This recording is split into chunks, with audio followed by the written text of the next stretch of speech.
నమస్తే. ఏపీలో స్థానిక సంస్థల ఎన్నికల నగారా మరో 2 నెలల్లో మోగబోతుంది అని అంటూ డిప్యూటీ సీఎం పవన్ కళ్యాణ్ గారు చెప్పడం జరిగింది. మోస్ట్లీ నవంబర్ మంత్ స్టార్టింగ్లో కావచ్చు, నవంబర్ ఎండింగ్లో కావచ్చు ఉండబోతున్నాయి అన్న ఒక సంకేతాన్ని అయితే ఇవ్వడం జరిగింది. మరి స్థానిక సంస్థల ఎన్నికలకు సంబంధించి ఎవరు ధీమావర్ వ్యక్తం చేస్తున్నారు. ఈసారి వైసీపీ చాలా స్ట్రాంగ్గా రాబోతుంది అంటూ కూడా ఆ పార్టీ నేతలు చెప్తున్నారు. ఇటు టీడీపీకి ఆల్రెడీ తన బలం ఏంటి బలగం ఏంటి అనేది మనకు తెలిసిందే. మరి జనసేన ఈ స్థానిక సంస్థల ఎన్నికల్లో ఎంత వాటాను తీసుకుంటుంది అన్న దాంతో పాటు ఎంత మేర సీట్లు కొల్లగొట్టగలుగుతుంది అన్న ఓ డిస్కషన్ కూడా నడుస్తుంది. ఓవరాల్గా పార్టీ బలాలేంటి బలహీనతలేంటి తెలుసుకునే ప్రయత్నం చేద్దాం. చరిత్రకారులు, సినీ రాజకీయ విశ్లేషకులు చిలగడ్డ శ్రీకాంత్ గారు మనతో ఉన్నారు. ఆయన మాటల్లో. శ్రీకాంత్ గారు నమస్తే. ఏంటి స్థానిక సంస్థల ఎన్నికలు ఏపీలో ఎప్పుడైనా ఎదురు చూస్తూ ఉంటే డిప్యూటీ సీఎం పవన్ కళ్యాణ్ గారు మోస్ట్లీ నవంబర్లో ఉండొచ్చు అని అంటున్నారు. అంటే ఈ జూలై ఆల్రెడీ రన్నింగ్లో ఉంది కాబట్టి ఇంకో 2 months ఏంటి నవంబర్ లోపు స్థానిక సంస్థల ఎన్నికలు ఉంటాయి. మొత్తం సేన సిద్ధంగా ఉండాలని పవన్ కళ్యాణ్ గారు పిలుపునివ్వడం సేనలో సరికొత్త ఉత్సాహాన్ని నింపింది. అట్లాగే జిల్లా అధ్యక్షుల యొక్క నియామకం ఏదైతే ఉందో ఆయా జిల్లాలకి జనసేన పార్టీ అధ్యక్షుల్ని కార్యవర్గాన్ని కూడా నియమించేటటువంటి వాతావరణం పూర్తిగా సిద్ధమైపోయింది. అన్ని జిల్లాల్లో ఎక్కడ లేనటువంటి అత్యుత్సాహంతో మీకు జనసేన శ్రేణులు అధ్యక్షులు ఎవరెవరు కావాలనుకుంటున్నారో వాళ్ళందరూ కూడా ముఖ్య నాయకులు ఎవరైతే ఉన్నారో సంబంధిత నాయకులకి వాళ్ళ యొక్క దరఖాస్తుల్ని వాళ్ళు చేసుకోవడం జరిగింది. ఇదంతా ఒక పండగ వాతావరణాన్ని తలపించింది. జనసేనలో కనీ విని ఎరుగని ఉత్సాహాన్ని నింపింది. ఏదైనా నిరాశ నిస్పృహలు శ్రేణుల్లో ఉన్న నిరాశ నిస్పృహలన్నీ కూడా పోయేలాగా ఖచ్చితంగా జనసేనకు మంచి రోజులు వచ్చాయి, రాబోతున్నాయి అనేటటువంటి ఒక వాతావరణం అయితే జనసేన శ్రేణుల్లో ఇప్పుడు సరికొత్త పుంతలు తొక్కుతోందని చెప్పచ్చు సంజయ్ గారు. కాకపోతే ఇక్కడ వైకాపా కూడా ఈ అవకాశాన్ని తమకు అదునుగా మార్చుకోవాలని చాలా వ్యూహాత్మకంగా పావులు కదుపుతోంది. పవన్ కళ్యాణ్ గారి సామాజిక వర్గానికి సంబంధించినటువంటి ముఖ్య నేతల్ని ముందు పెట్టి వారు సాగిస్తున్నటువంటి రాజకీయ హైడ్రామా ఏదైతే ఉందో అది ప్రస్తుతం పతాక స్థాయికి చేరుకుంది. ఎందుకంటే మీకు ఎక్కడ మనం గతంలో కూడా ఒక విశ్లేషణ చేసాం.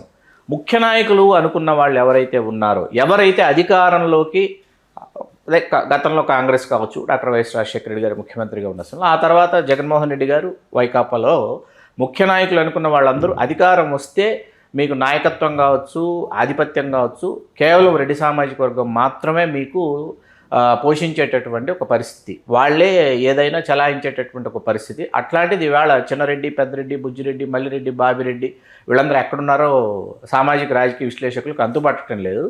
పవన్ కళ్యాణ్ గారి సామాజిక వర్గానికి చెందినటువంటి ముఖ్య నేతలందరూ కూడా టాప్ 1 to 20 అనుకోవచ్చు. అంతమంది ఈవేళ మీకు కూటమి మీద వాళ్ళు తమదైనటువంటి శైలిలో వాళ్ళు చేస్తున్నటువంటి రాజీ లేనటువంటి పోరాటాన్ని కూడా మనం ఒకవైపు చూడొచ్చు. వైకాపా ఈసారి ఖచ్చితంగా స్థానిక సంస్థల ఎన్నికల్లో తమదైనటువంటి పాత్ర ప్రాధాన్యతని సాధించుకోవడానికి, తమ యొక్క స్థాయిని స్థానాలని పెంపొందించుకోవడానికి శక్తివంచన లేకుండా కృషి చేస్తుంది అనడం కూడా అంతే వాస్తవం. దీంట్లో మనం ఎట్టి పరిస్థితుల్లో దీన్ని మనం కొట్టిపారేయడానికి వెళ్ళలేదు. అయితే తెలుగుదేశం కూడా ఏమాత్రం తగ్గేదేలే, అసలు ప్రసక్తే లేదు అనేటటువంటి స్థాయిలో. ఎందుకంటే లోకేష్ గారి నాయకత్వానికి పరీక్ష. ఎందుకు 2 సంవత్సరాలుగా లోకేష్ గారు ఆయన శైలిలో తెలుగుదేశం పార్టీని సరికొత్త యువరక్తంతో, సరికొత్త యువ నాయకులతో రేపటి తరానికి తెలుగుదేశం పార్టీ అనేది ఒక సరికొత్త నాయకత్వాన్ని అందించేటటువంటి దశాదిశ నిర్దేశించేటటువంటి పార్టీగా నేను నా నాయకత్వంలో రూపొందిస్తున్నాను అని నారా లోకేష్ గారు రూపొందిస్తున్నటువంటి ఆ పార్టీని తీర్చిదిద్దుతున్నటువంటి శైలి కూడా చాలా ఆసక్తికరంగా సామాజిక రాజకీయ విశ్లేషకులం గమనిస్తున్నాం. ఎందుకంటే లోకేష్ గారు పూర్తి స్థాయిలో రాజకీయ నాయకుడిగా అవతరించారు. ఖచ్చితంగా భవిష్యత్తులో ముఖ్యమంత్రి కావడానికి అవసరమైనటువంటి నాయకత్వ లక్షణాలని పెంపొందించుకుంటూ పార్టీని తదనుగుణంగా ఆయన తీర్చిదిద్దుకుంటున్నటువంటి శైలి చాలా ఆసక్తికరంగా. దీనిని కూడా మనం ఎట్టి పరిస్థితుల్లో కొట్టిపారేయడానికి వీల్లేదు. అయితే ఇక్కడ జనసేనాని ఇప్పుడు పవన్ కళ్యాణ్ గారు ఏంటంటే సిద్ధంగా ఉండండి, సంసిద్ధులు కండి ఇది చెప్పిన తర్వాత స్థానిక సంస్థల ఎన్నికల్లో సామాజిక సమీకరణలు కొన్ని ప్రాంతాల్లో కొన్ని విధాలుగా ఉంటాయన్న విషయం మనందరికీ తేటతెల్లమైనటువంటి విషయం. ఇక్కడ మీకు ఏమవుతుందంటే జనసేన ఆశిస్తున్నా, లేకపోతే జనసేన కోసం పరితపిస్తున్నా, లేకపోతే జనసేన కోసం ప్రయాణం చేస్తూ జనసేన పార్టీని బలోపేతం చేస్తూ కృషి చేస్తున్నటువంటి కొన్ని ప్రాంతాల్లో కొంతమంది ముఖ్య నాయకులు ఈసారి స్థానిక సంస్థల ఎన్నికల్లో పోటీ చేసి విజయం సాధించాలి, విజయకేతనం ఎగురవేయాలి అనేటటువంటి ఆశావహులు చాలామంది ఉన్నారు. వీళ్ళకి పవన్ కళ్యాణ్ గారు ముందస్తుగా ఏం చెప్పాలంటే, ఈ స్థానాలలో ఈ విధంగా స్థానిక సంస్థల ఎన్నికలలో ఫలానా మేయర్ పీఠం గురించి మనం ఆలోచిస్తున్నాం, ఫలానా ఇన్ని మున్సిపల్ చైర్మన్లలో ఇన్ని చైర్మన్లు ఈ మున్సిపాలిటీలు మనం దృష్టి పెడుతున్నాం అనేటటువంటి నిర్ణయం ముందుగా పవన్ కళ్యాణ్ గారు తీసుకోవాలి. కూటమిలో కూర్చొని చర్చించుకోవాలి. ముందుగా వాటికి సంబంధించినటువంటి సమాచారం ఏదైతే ఉందో అది జనసేన శ్రేణులు ఏవైతే ఉన్నాయో శ్రేణులకి, మరీ ముఖ్యంగా ముఖ్య నాయకులకి, ఆశావహులకి తెలియజేయాలి. తెలియజేసిన తర్వాత ఏమవుతుంది, మనం జనసేన అభ్యర్థి ఇక్కడ ఫుల్ ప్లెడ్జ్డ్గా పోటీలో పూర్తి స్థాయిలో ఉండటం లేదు అన్న చోట వాడు అక్కడ ఏంటంటే తెలుగుదేశం పార్టీ లేకపోతే భాజపా అక్కడ వాళ్ళు పోటీ చేసేటటువంటి చోట వాళ్ళ విజయానికి నేను కృషి చేయాలని మానసికంగా ముందు వాళ్ళు సంసిద్ధం అవుతారు. వీళ్ళని ఎవరిని మానసికంగా సంసిద్ధుల్ని చేయకుండా సిద్ధంగా ఉండండి, మనం పోటీ చేసేస్తున్నాం, మనం ఎన్నికలకు వెళ్ళిపోతున్నాం, స్థానిక సంస్థలలో మనం ఎదుర్కోబోతున్నాం వైకాపాని అని జనసేనాని ఇచ్చినటువంటి పిలుపు ఆ విధమైనటువంటి ధ్వనిని ధ్వనింపజేసింది మొన్న. ఇక్కడ ఏంటంటే నాకు నీకు నాకు అని చెప్పేసి ముగ్గురు ముందు కూర్చొని భాజపా, తెదేపా, జనసేన కూర్చుని ఒక నిర్ణయం తీసుకుని ఆ విషయం అంతర్గతంగానైనా వాళ్ళు పార్టీ శ్రేణుల్లో వాళ్ళు తెలియజేసుకోవాలి. తెలియజేసుకుంటే వాళ్ళు కూటమి మరొకసారి వారు జట్టు కట్టి ఇప్పుడు గోదాలో దిగేటటువంటి వేళ విజయావకాశాలు సునాయాసంగా నల్లేరు మీద బండి నడకలాగా సాగుతాయన్నమాట.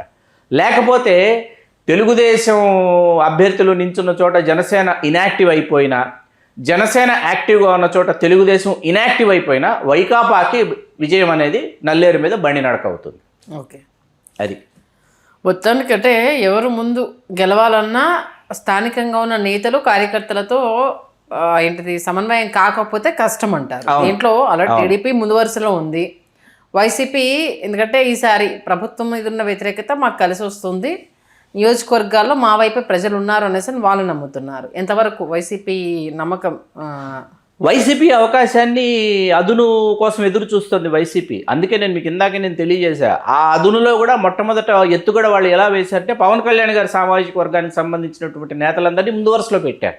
ముందు వరుసలో పెట్టి రాజకీయ హైడ్రామాకి తెరదీశారు. దీనిని సామాజిక వర్గం కూడా చాలా ఆసక్తికరంగా గమనిస్తుంది. ఇప్పుడు అమలాపురం ఉంది, అమలాపురం నియోజకవర్గం ఎస్సీ రిజర్వ్ నియోజకవర్గం. ఏది ఎమ్మెల్యేకి వచ్చేటప్పటికి, ఎంపీకి వెళ్ళేటప్పటికి ఎస్సీ రిజర్వ్డ్ నియోజకవర్గం. ఇప్పుడు ఏమవుతుంది, ఎమ్మెల్యే ఐతాబత్తుల ఆనందరావు గారు తెలుగుదేశం ఉన్నారు. అమలాపురం మున్సిపాలిటీకి వచ్చేటప్పటికి జనరల్ కాపు అనగానే జనసేనకు సంబంధించి ఆశావహులు, జనసేనకు సంబంధించినటువంటి ముఖ్య నాయకులు అక్కడ ఉన్నారనమాట. వాళ్ళు చేజిక్కించుకోవడానికి అవకాశం ఉంటుంది. ఈ అభ్యాసం ఏదైతే ఉందో ఈ అభ్యాసం ముందుగా జరిగిపోవాలి. జనసేన, తెలుగుదేశం, భాజపాల మధ్య ఈ మున్సిపాలిటీలు జనసేన, ఈ మున్సిపాలిటీలు భాజపా, ఈ మున్సిపాలిటీలు తెలుగుదేశం, ఈ మేయర్ పీఠం జనసేన, ఈ మేయర్ పీఠం తెలుగుదేశం, ఈ మేయర్ పీఠం భాజపా అనేటటువంటి ఒక నిర్ణయానికి ముందుగా వచ్చి వాళ్ళ శ్రేణులకు వాళ్ళు అంతర్గతంగా తెలియజేసుకుంటే విజయం సాధ్యమవుతుంది, సునాయాసం అవుతుంది కూటమికి. ఓకే, ముందుగా తెలియజేయకుండా అమలాపురం మున్సిపాలిటీ కూడా మేము తెలుగుదేశానికి విడిచిపెడుతున్నాము అనేటప్పటికి ఏంటంటే అక్కడ మొత్తం మీకు ప్రతికూల పవనాలు వీచేటటువంటి పరిస్థితి ఉంటుంది. కాబట్టి ఎవరు ఏ సీట్లలో అంటే ఏ నియోజకవర్గాల్లో నిలబడతారు అనేది కూటమికి సంబంధించి అది కీ రోల్ ప్లే చేస్తుంది. ఖచ్చితంగా వైసీపీకి సంబంధించి ఎంతవరకు కార్యకర్తల్ని నేతల్ని సమన్వయపరిచారు, వాళ్ళతో కలుపుకొని పోయారు అన్నది వైసీపీకి కీ రోల్ ప్లే చేస్తారు.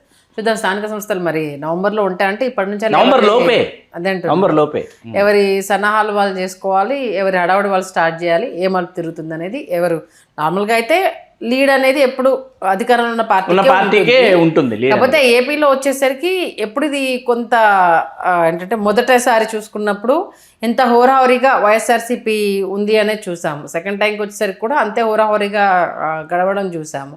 మరి ఈసారి అది ఉంటుందా లేదా అన్నది కూడా ఒక ఇంట్రెస్టింగ్ పాయింట్. అది మంచి విశ్లేషణ అందించారు. ధన్యవాదాలు శ్రీ. ధన్యవాదాలు సంధ్య గారు. హలో, తెలుగు రాజ్యం ఛానల్ చూస్తున్నారా? సామాజిక, రాజకీయ, జీవన చిత్రణే తెలుగు రాజ్యం. అతిశయోక్తులు, అసత్యాలు ఉండవు. రాజకీయ కోణం కాదు, ప్రజా కోణమే కొలబద్ద. తెలుగు రాజ్యం వీక్షణ మీ ఉత్తమ అభిరుచికి నిదర్శనం.